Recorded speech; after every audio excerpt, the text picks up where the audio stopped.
So what I have here is a letter to General Karl Wolf, and it's regarding a news article that was published in Britain that was derogatory towards the German concentration camps. Um, there's also a letter from the an Englishman who went to the camps or one camp.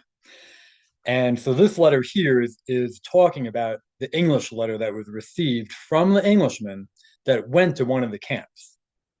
And the guy was apologizing for somebody who he was with who wrote a false article.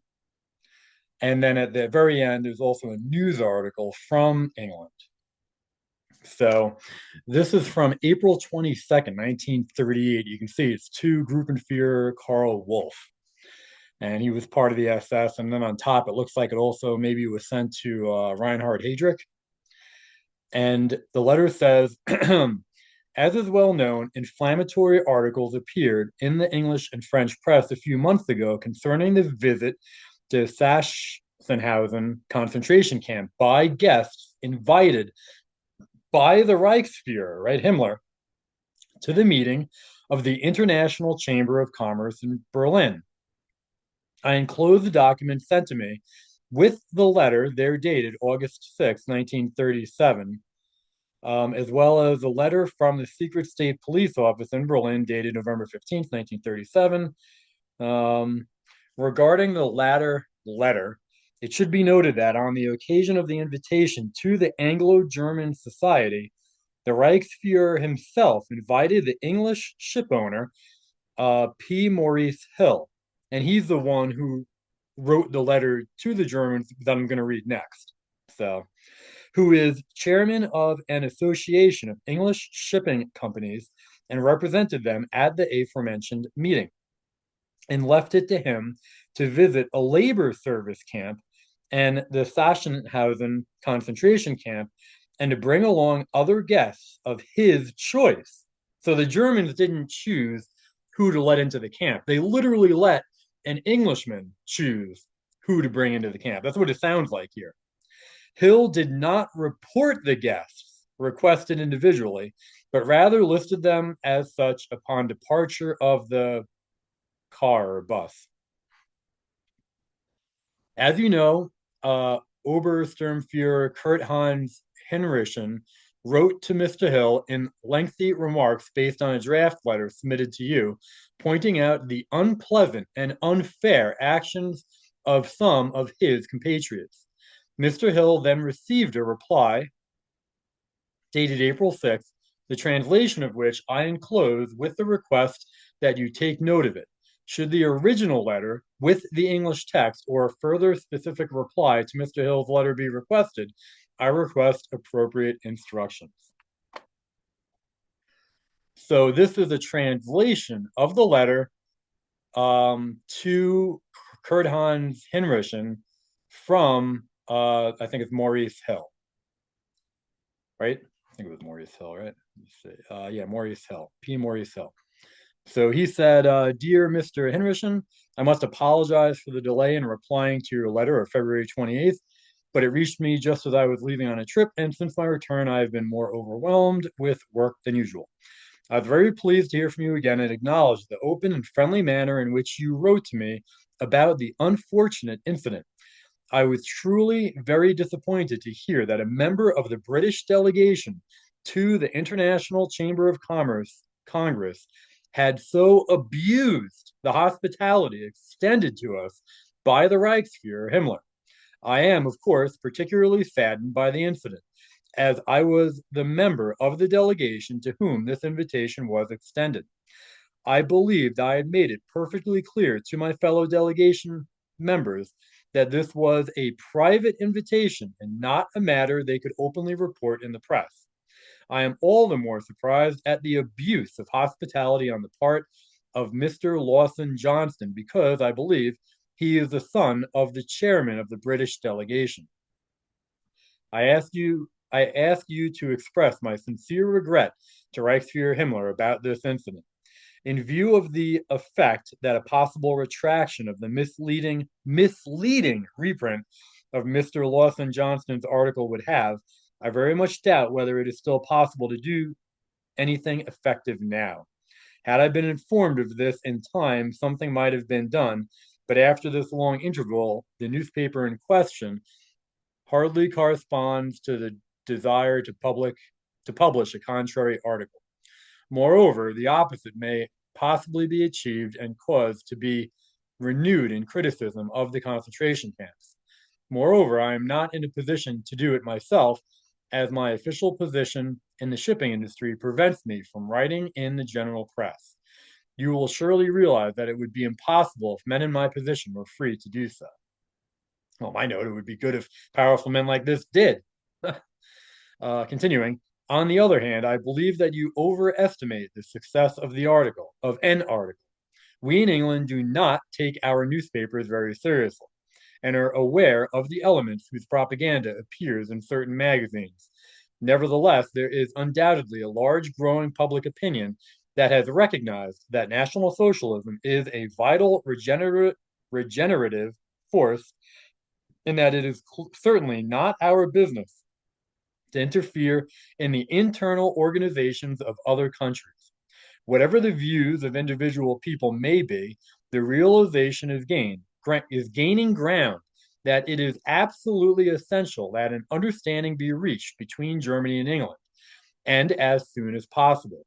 The solution to the Austrian problem, without bloodshed and without even the slightest threat of a European conflict, has made a profound impression and strengthened the view of many thoughtful people, that the possibility of reaching an understanding between us, if at all, is greater today than ever. There was, of course, much nervousness at the time, but I believe that responsible opinion is increasingly recognizing the necessity of a speedy settlement. You will, of course, understand that I am expressing this purely as my personal opinion and not as a representative of the shipping industry, since I am also not informed of the internal opinion of government circles.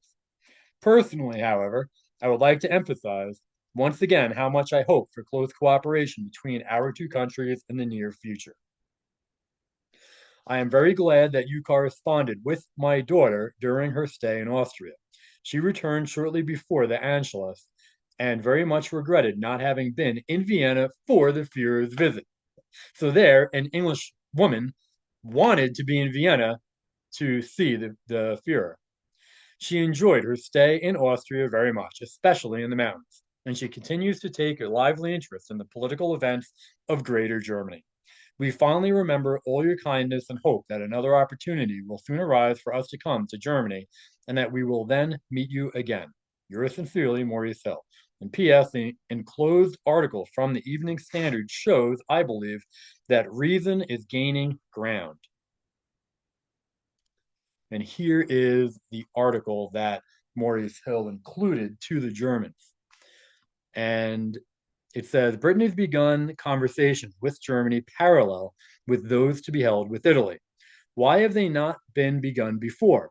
What stood in their way, right? What stood in the way of the talks between Germany and England? A combination of pride and prejudice. Pride need form no obstacle. Loss of dignity is not at stake. Britain today is strong, fearless, united. She has resumed her historic place as the mightiest of the free peoples. She is the head of the greatest brotherhood of linked nations which the world has seen. Conscious of her strength, she is now in a position deliberately to seek peace and ensue it. She can, without incurring any charge of weakness or craven opportunism, make a direct approach to the dictators. She can afford, as Mr. Chamberlain says, to be magnanimous. So much for pride. As for prejudice, there is in this country, as in many other countries, an immense amount of hostility to Hitler and other leaders of Germany. There is a belief, more widespread than well-grounded, that Germany's policy is such that no satisfactory basis of appeasement can be found. It is said that Germany's demands are growing more and more exacting, that as soon as one is satisfied, a new demand will be made. Hitler's recent speeches are quoted in support of this belief. It is a mistaken view. There is not one point in Germany's policy, with the sole exception of the demand for the return of her colonies, not one point in Hitler's speeches which has not laid down, which was not laid down and defined years ago in his publication Mein Kampf. Hitler's last speech has restated and confirmed the aspirations which govern German foreign policy. There is nothing in German foreign policy necessarily incompatible with peace.